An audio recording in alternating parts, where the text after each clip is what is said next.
عیاری کے ذریعے اس کی محنت کے پیسے پر قبضہ کر لوں۔ میرے پیارے آقا علیہ الصلوۃ والتسلیم کے پیارے دیوانوں فرماتے ہیں میں نے کبھی بھی جوا نہیں کھیلا، لوگوں کے مالوں پر ڈاکہ نہیں ڈالا۔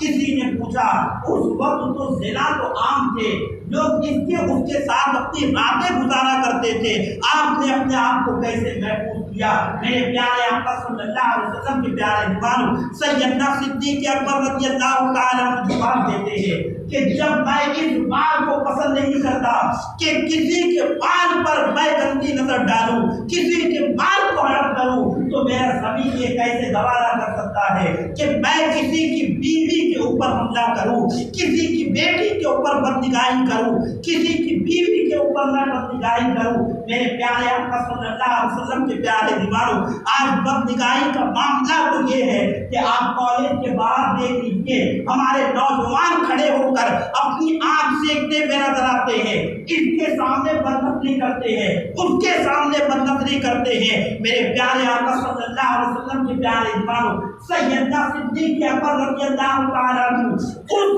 دور سے آپ اپنے آپ کو شراب سے بھی محفوظ رکھتے ہیں، بت پرستی سے بھی محفوظ رکھتے ہیں، جوئے سے بھی محفوظ رکھتے ہیں، اور اپنے آپ کو بدنگاہی سے بھی محفوظ رکھتے ہیں۔ جب اتنا محفوظ رکھتے ہیں تو اللہ رب العزت نے انہیں یہ مرتبہ عطا فرمایا کہ حضور صلی اللہ علیہ وسلم کا سب سے چہیتا صحابی بنا دیا۔ میرے پیارے آقا صلی اللہ علیہ وسلم کے پیارے دیوانوں لہذا ہمیں یہ درس ملتا ہے کہ ہم اپنی نگاہوں کی حفاظت کریں، شراب نوشی سے محفوظ رہے۔ سیدنا صدیق اکبر کی زندگی سے ہمیں یہ بات سمجھ میں آتی ہے کہ اگر ہم نے اپنی نگاہوں کی حفاظت کی تو اللہ رب العزت ہمارے درجات کو بلند فرمائے گا۔ میرے پیارے آقا علیہ السلام کے پیارے دیوانوں بات نکل ہی گئی ہے تو عرض کروں سیدنا عثمان غنی رضی اللہ تعالیٰ عنہ کے پاس ایک مرتبہ ایک بندہ حاضر ہوا۔ حضرت عثمان غنی فرماتے ہیں کیا تم زنا کر کے آئے ہو؟ وہ انکار کرتا ہے۔ سیدنا عثمان غنی کے سامنے انکار کرتا ہے کہ میں نے زنا نہیں کیا۔ کہا زنا کا مطلب یہ نہیں کہ تم بدکاری کے انتہا تک پہنچ جاؤ، بلکہ زنا آنکھ سے بھی ہوتا ہے، زنا پیر سے بھی ہوتا ہے، زنا کان سے بھی ہوتا ہے، زنا آنکھ سے بھی ہوتا ہے۔ تمہاری آنکھیں بتا رہی ہیں کہ تم کسی نامحرم کو دیکھ کر آ رہے ہو، اور نامحرم پر یوں ہی نظر نہیں پڑی، تم اپنے ارادے سے اس کے حسن کو دیکھ کر آ رہے ہو۔ وہ بندہ عرض کرتا ہے کہ آپ بالکل صحیح فرما رہے ہو کہ میں اپنے گھر سے نکلا تو ایک حسینہ سامنے چلی آ رہی تھی اور میں نے اسے آنکھ بھر کے دیکھا۔ حضرت عثمان غنی فرماتے ہیں کہ ابھی توبہ کرو کہ آج کے بعد ایسا گناہ نہیں کرو۔ اسی وقت اس نے توبہ کی۔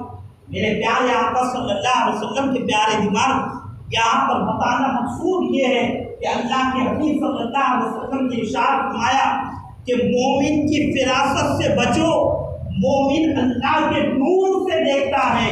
تو جب ایک صحابی کا یہ عالم ہے کہ آنے والا بد نگاہی کر کے آ رہا ہے تو اس کی آنکھ کو دیکھ کر پہچان لیتے ہیں کہ یہ کیا کر کے آ رہا ہے، تو امام الانبیاء کا عالم کیا ہوگا؟ میرے پیارے آقا علیہ السلام کے پیارے دیوانوں آج بہت ساری مشینیں ایجاد ہو گئی۔ سونوگرافی کی مشین خون ٹیسٹ کر کے بتا دیا جاتا ہے کہ اس کے اندر ٹائیفائڈ کا جراثیم ہے یا ملیریا کا جراثیم ہے۔ اسی طریقے سے اس کے خون میں سرخ ذرات زیادہ ہے یا سفید ذرات زیادہ ہے تو کتنے زیادہ ہے، ہیموگلوبین کتنا ہے۔ اسی طریقے سے پیشاب کے ذریعے پتہ لگا دیا جاتا ہے اس کے پیشاب میں شکر ہے کتنی۔ یہ ساری چیزیں سونوگرافی کے ذریعے معلوم کر لیا جاتا ہے کہ اس کے پیٹ میں کسی خاتون کے پیٹ میں بچہ ہے تو اس کی کیفیت کیا ہے، اس کے دل کی دھڑکن کیسی ہے، وہ لڑکا ہے یا لڑکی ہے۔ میرے پیارے آقا صلی اللہ علیہ وسلم